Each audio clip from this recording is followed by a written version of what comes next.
Yeah, I would like to make a response in light of some of the questions that you raised, and I will try as much as possible um, give substantive answers that resonate well with the attention that has grappled the nation today. You've asked whether has the opposition not learned anything after several election cycles. The opposition actions, obviously, or perceived inactions over multiple election cycles cannot be reduced to a simple matter of forgetting past lessons. First of all, political dynamics in Uganda are shaped by complex interplay of state repression, limited institutional space, and strategic calculation. Opposition groups may actually appear cautious or reactive, but this is often a deliberate response to an environment where dissent can actually be met with severe reprisals. So rather than forgetting, many opposition figures are actually forced into positions where tactical restraints become a survival mechanism in a system that frequently uses extralegal measures to neutralize its dissent. And I think that perhaps lays a basis and a substantive answer in light of the question that you asked. The other question that you're asking, whether or not can the opposition realistically protect itself from state repression, I would argue that in an environment where state machinery is heavily politicized and security forces have actually been used to target dissent, the opposition's ability in terms of safeguarding itself is inherently limited. Protection depends on a mix of resources, for example, organization cohesion, legal safeguards, and international support, all of which are often in short supply. So while building alliances with civil society, leveraging legal mechanisms, and engaging international human rights bodies can provide some defense, these measures are frequently undermined by an already compromised rule of law. So, in many aspects, the opposition is forced to operate under constraints that are deliberately imposed by an authoritarian regime, making self protection a significant challenge. And I think also that fundamental answer to the question that you asked. Let's go on to the next question. You asked and said, is the selective enforcement of rules regarding attire and formations a double standard? The contrasting treatment could be argued that where opposition groups like NUP are criticized and even face arrest for displaying militaristic symbols, while ruling party supporters adopt similar or even more overt displays without repercussions, raises serious questions about fairness and even consistency. So, this selective enforcement suggests that regulations are applied as political tools rather than neutral measures for public safety. So, such double standards not only undermine trust in regulatory institutions but also contribute to an even playing field. Yeah, an uneven playing field where political oppression or even expression is policed in a biased manner. So, an impartial approach to enforcement is essential in terms of enforcing or maintaining democratic legitimacy and public confidence under the rule of law. And then the other question you posed was that are Kiswahili songs a monopoly, for example, of the NRM? I would argue and say that Kiswahili is a widely spoken language in East Africa and has long served as a medium of cultural expression in terms of political mobilization and even social commentary. So while the NRM may actually utilize Kiswahili songs as part of its communication strategy, the language and its associated cultural expressions are not the exclusive property of any one political group. Political parties across the spectrum and civil societies more generally employ Kiswahili in their messaging. Yes, and it is a shared resource that reflects the region's rich cultural heritage. So any attempt to claim it as a monopoly would actually be both factual inaccurate and also culturally divisive, in my opinion. So I think some of the things are fundamentally what you may want to underscore in light of the question that you're pointing. But please understand that each of these points basically reflects a broader complexity in terms of Uganda's political landscape.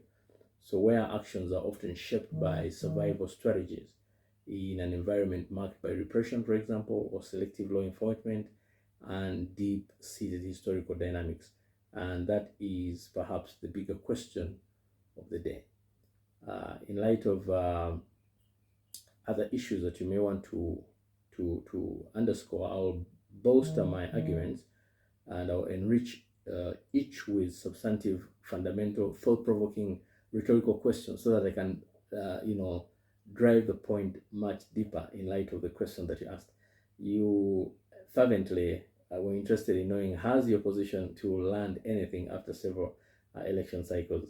And if I'm to drive that deeper, the opposition seemingly, or the action of the opposition as an inaction or caution should actually be understood as an adaptive response to an ever-shifting political landscape rather than a failure to learn. So as Michael Foucault insightfully noted, where there is power, there is resistance. So this suggests that what might appear as forgetfulness is often a strategic recalibration under relentless pressure. And so the rhetorical question one would ask is, how can one genuinely adapt and learn when the very rules of engagement are constantly rewritten by an oppressive power? That is food for thought. And then I could also contextualize the second question that you brought to my attention in light of whether or not can the opposition realistically protect itself from state repression. I know I have lent weight already in light of that, but in an environment where state institutions are weaponized against dissent, then the capacity of the opposition to defend itself is severely constrained. Reflecting on the struggle, for example, of justice, I would argue, just like Martin Luther King Jr. once said, injustice everywhere is a threat to justice everywhere. So basically, this underscores that protection is not merely about defense, but it's about challenging a system designed to suppress. In light of a substantive rhetorical question, one could ask and say, is it feasible, for example, to build a robust shield against repression when the legal and institutional frameworks themselves are actually compromised? And that is food for thought.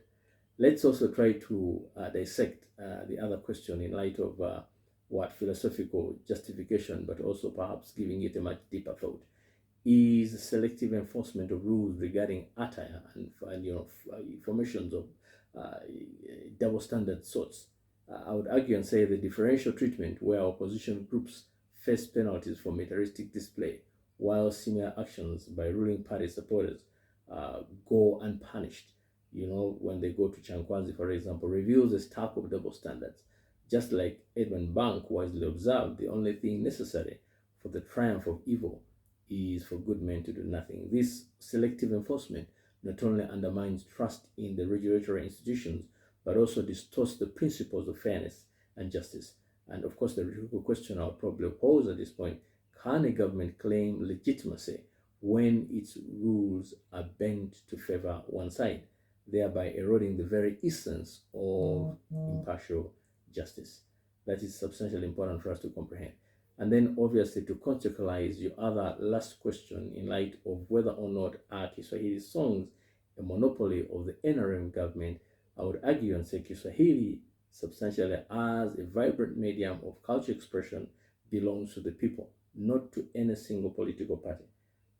Chinua Achebe once remarked, culture is not a luxury, it is a necessity. So this reminds us that language and culture expressions are shared legacies that foster unity and identity across communities. If we would argue that in terms of rhetorical question, I could ask and say, can any political party truly claim ownership over any language that thrives in the hearts and the voices of millions across the region? Moreover, a language that has existed for some time, even before these people who are so claiming privilege over it. So each of these reflections, in my opinion, invite a deeper look into the dynamics that are play. So we have to question ourselves not only in terms of the visible actions, but also in light of underlying forces that shape Uganda's political landscape today. So fundamentally, that's what I would want to probably answer in light of your questions, my esteemed friend. Yes, and what was the other part of that question? I would probably want to look at the other part in terms of the other question that you want to bring to light in light of what you want me to explain. Okay, you are asking whether I should give an in-depth analysis in terms of the facets regarding Council Agents Lukwago in handling Besigye's cases in this current Uganda political tempest. And I would give substantive analysis in light of that questions by addressing the questions in this perspective. For starters, you asked and said, what does it mean for Council Lukwago to handle Besigye's case?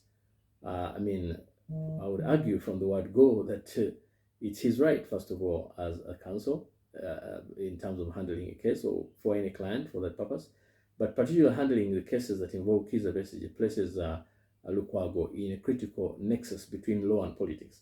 It's not merely a routine in terms of legal assignment, rather it thrusts him into the heart of an intensely politicized struggle where the quest for justice is actually entangled with the realities of state repression and opposition politics. So in his role, Lukwago is actually compelled to balance legal integrity against the pressures that often seek to blur the line between judicial processes and even political expediency. And that is something very, very important to comprehend. Just like Martin Luther Jr. once said that the arc of the moral universe is long, but it bends towards justice. Yes, this begs the question, can the pursuit of justice truly bend its arc when legal instruments are routinely co-opted as weapons in a political conflict? Perhaps that is food for thought for our viewers. I would also want to follow up in light of the other question that you brought to my attention in light of where does it leave him, particularly Council Lukwago, where does it leave him in the context of the politics and legal dynamics of this country? The argument here is that Lukwago's involvement in high-stake cases positioned him both as a potential beacon of judicial courage and a vulnerable target in an already polarized environment. On one hand, his steadfastness may actually be seen as upholding the principles of due process and the rule of law, earning him obviously respect among proponents of justice. On the other hand, it may actually expose him to significant risks, not only politically, as he may be painted as partisan by some, but also personally, as the state repressive mechanism could easily swing against him. Obviously, that's not very new for him as a person who has actually been a target substantially by many opposition, many state agencies, if you like. So this precarious balancing act forces us to ask, how can a legal profession maintain neutrality and integrity when every decision is scrutinized through the prism of political allegiance? And that is perhaps something that we need to think about again in light of the question that you're propounding to me. And then I know you probably would want me to also bring in the concept of what does it mean to be a legal officer like Lukwago. I mean, I wouldn't want to be in his shoes if you ask me, but then sometimes men are created for certain things. So for someone in Lukwago's position, being a legal officer transcends obviously courtroom proceedings, and that is something we have to comprehend. It basically becomes a statement of resiliency and moral courage in the face of systematic challenges. So the role basically demands unwavering commitment, for example, in light of the rule of law, even when the legal framework itself is manipulated for political ends. So every ruling, every legal maneuver carries weight far beyond individual cases, and it influences public trust and shapes the broader discourse in terms of accountability and human rights in Uganda. And that is something that, again, you may want to think about and take for food for thought. So I would offer an insight in light of what Gandhi said. Gandhi provides insight in light of this. He says, in a gentle way, you can shake the world, resonate deeply here. So it prompts us to consider what is the true cost of upholding the law when doing so may also invite personal and professional peril in an environment where legal impartiality is continually compromised.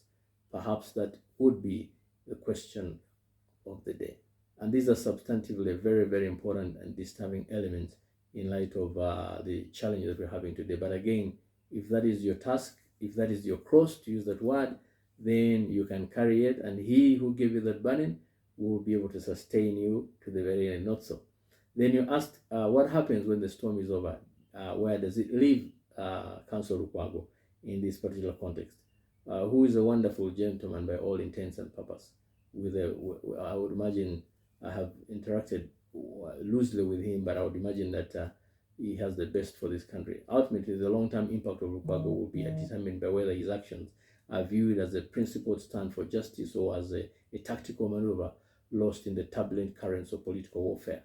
If he is seen as having maintained his ethical commitment amidst overwhelming pressure, then his legacy might be that of a courageous defender of the rule of law, or as a symbol of integrity in times of crisis.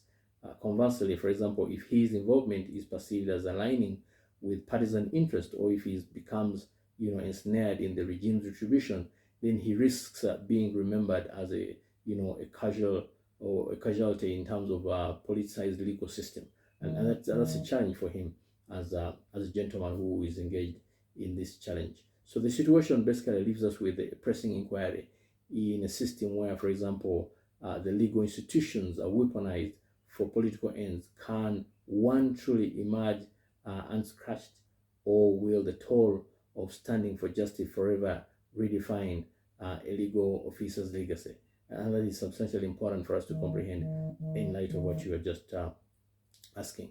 I must concede that some of the questions they're asking have a lot of deep insight, but also food for thought in light of the future. And so you are trying to look ahead to project. So each of these reflections underscores the complexity of navigating legal duties and political tumults. So Lukwago's journey, fraught with peril and and promise alike, serves as a microcosm of Uganda's broader struggle for justice, accountability, and the preservation of democratic principles. And who knows, tomorrow may be the day that we all say, Kumbaya, my Lord, Kumbaya. God bless you, Lukwago, for doing the job. I hope I have been of help in trying to answer some of those questions that you posed. If I may do the Luganda version of it, obviously not Luganda not being my second language or even third, but having been nurtured and bred among the beautiful, wonderful people of Buganda, I would argue and say the following. Nti embeera ya Lukwago mu nsonga zino ezikwatagana n'omusango gwa Besigye, ate si musango gwa gwa Besigye naye emisango egisinga, kubanga si gwe omulundi ogusooka gutabi Lukwago ng'abadde mu mbeera ezikwatagana n'emisango egy'abantu abanene, kankwesa abantu abanene. Kya mukisa mulungi nnyo nti Oweekitiibwa Lord Mayor Lukwago, who is a brilliant lawyer for all intents and purposes, akoze kinene nnyo okupromotinga jurisprudence yeggwanga eno, just like Mabirizi nga bwakoze. Tuyinza okugamba nti these are just politicians or people who just say things, naye ate it's on record, kimanyikiddwa, kirabikiddwa nti omulimu Oweekitiibwa Erias Lukwago gwakoze ng'alwanira eddembe ly'abantu aba bulijjo n'ebyayiseemu ye ng'omuntu, okuba nti avumiddwa, akubiddwa, akwatiddwa, anyomeddwa, ebintu bingi bimukoleddwa ng'omuntu, naye ayimiridde ng'omusajja ku magulu abiri n'asobola okuba nti alwanira eddembe ly'abantu. Mu kulaba okwange mbeera y'Olukwago oba omutunulidde kaakati n'enkya, nze ndowooza nti ligase ye egenda kufoomingibwa nnyo okusinziira ku ekyo kisigadde emabega. Already weba atambudde 3/4 of his journey, nkakasa nti wemba mugradinga 9 out of 10, kiraga nti omulimu gwakoze munene without being political in any way. Era olw'okuba nti perhaps yonna weakness kyenyinza okulowoozaamu gwe yandibadde emukwata kwe kutaagaataga, mukira kutaagaataga kuba nti ovudde mu pate nate notandika pate endala. Ekyo kiyinza okumukuba mu ngeri emu eba endala, kubantu abasinga bayinza okulowooza nti yeenoonyeza byafuniramu, kiki ekyo kyandibadde afunamu. Nze ndowooza Lukwago mu mateeka mu ngeri yali awozaamu especially constitutional petitions n'amateeka gasinga yali atambudde olugendo bulungi nnyo era singa ki yandibadde omu ku obwo ensi eno yandibadde celebrating in light of kubyamateeka mu kwoleeza abantu n'okulwanyisa eddembe ly'abantu bulijjo kya mukisa mubi ate mulungi olw'ensonga nti yayingira politics ku bya mayorship n'ebiranga mukitegedde oba oli awo atenza n'okwagala okwesimba oba president w'eggwanga eno at the same time ate okuba nti lawyer ndaba nga akavuyo ako akatogo ako kayinza okwesanga kamususeeko kuba kati definitive ye eyinza okuba nzibu ekyo kye bayita hedgehog principle nandikusabye nnyo singa Lukwago afolenga kye bayita hedgehog principle okuba nti wowe okwasa line emu n'otambula mu eyo ekiseera nga mu eyo kiyinza okufuula ate ow'eddembe bwe nali ngenda mu kusoma ebyange ebyeyongera mu ngeri ya PhD bambuuza omuntu omu n'aŋŋamba nti ne mubuuza nti kiki kye mba specializingamu kye nakola undergrad ku masters oba nkole kyanagana kyandwadde kino nnyo yambuuza nti oba oyagala growinga preferring growing horizontally oba vertically wawo osinga okuba okulabikibwa horizontally oba vertically amazima gali nti vertically so wobanga ofocusinze ku ekyo kyolowooza nti kyoyitibwa okukola n'otambulira ku seeri oba ku ddaala eryo ojja kwezuula nga okoze bingi ate ng'olabikiddwa ate ng'oyambi bangi kati oba oli awo okuyinza okuyitibwako kuba nti ayingidde politics naye nze ndaba nti nakyo kirina tools kyakyo okusinzira mu ggwanga lye tulimu eggwanga lyaffe lino tukimanyi gwe nange nti ebintu ebikwatagana ne politics byo ebintu bya bulijjo byetaagamu okumanya ebintu bya security organizations byetaagamu mu ngeri emu oba endala okuba nti wakwata ku mundu kati ebintu ng'ebyo owekitiibwa Lukwago yabadde nga talina biyinza okuba nga bimukoze kinene ate tumala ebiseera ebisinga bingi bambi ng'abonabona n'okulwala n'okukosebwa olwa security agencies zino oluusi n'ebintu ebimikoleddwa ye nga omuntu so nze ndowooza nti Lukwago yeesanze ng'ali mu mbeera wakati wa ejjinja eggumu ennyo ate n'ekyuma eky'amaanyi kati ng'ate alina okutambula alina okulabikibwa alina okukola ekyo ky'alina okukola ate mu nsonga ng'eyo nekwatagana ne mukwano gwe Besigye olw'ensonga nti wakatandika ekibiina kyetumanyi ffenna ekiba singa abadde tavuddeyo ku front line okuba nti alwanirira eddembe lya mukwano gwe kyandibadde kirabika bulala nnyo siraba mulala nnyo ate mu ngeri nekwatagana ne constitutional petitions bwatu kyo mulungi nnyo nti Lukwago alina repetition ennungi nnyo mu kukwatagana n'ebintu ate alina ne dimina alina ne etiquette era omulaba nga submittinga mu kooti omulaba nga akozesa kuvunaanyizibwa akozesa humility talina malala waba awoza n'abalamuzi kyobola ndoza afuna favor okuwangula omusango mu kooti si just kutegeera butegeezi mateeka nagakuraminga nagakubeeri kitwagana n'ebintu bingi nnyo etiquette yokka nkulu nnyo dimina yokka nkulu nnyo engeri gy'oyisaamu yonna nkulu nnyo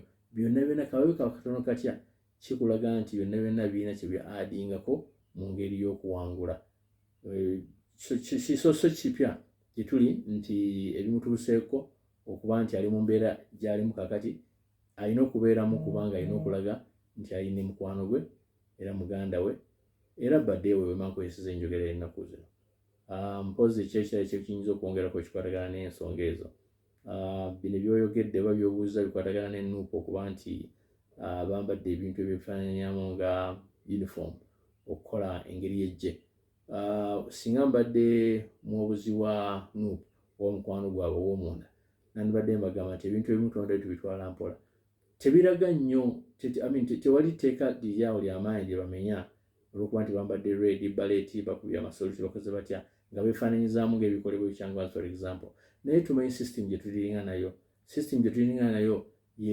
yeekanga nnyo ebintu ebifaanana ng'ebyo era ojja kwesanga nga bazingiddwako abamu si mu ngeri mbi naye olw'okuba nti embeera ezimu system yaffe olw'okuba nti we are so sensitive to security concerns ekintu kyonna ekyekwesaamu ng'ekintu ekyandibadde ng'ekyejje kyobola court martial yateekebwawo kyobola court martial badde trying aba civilians nkimanyi nnyo nti owekitiibwa Museveni amanyi distinction between a civilian entity ne army entity naye akimanyi nti oluusi bano beekwekamu nnyo mu ngeri ya civility oba oluusi bayinza oba kutransforminga mu kintu ekirala kubanga naye oba oli awo ali muntu wa bulijjo n'afuuka omujaasi so ebintu ng'ebyo tulina obyegendereza so nze singa mbadde muwobuzi wa nuupu nandodde mbanga nti bana ekino kikwatira obuvunaanyizibwa kubanga at the end of the day kiyinza otuzaalira ki ebintu ebirala those are very strong statements mu ngeri ya affirmation okulaga nti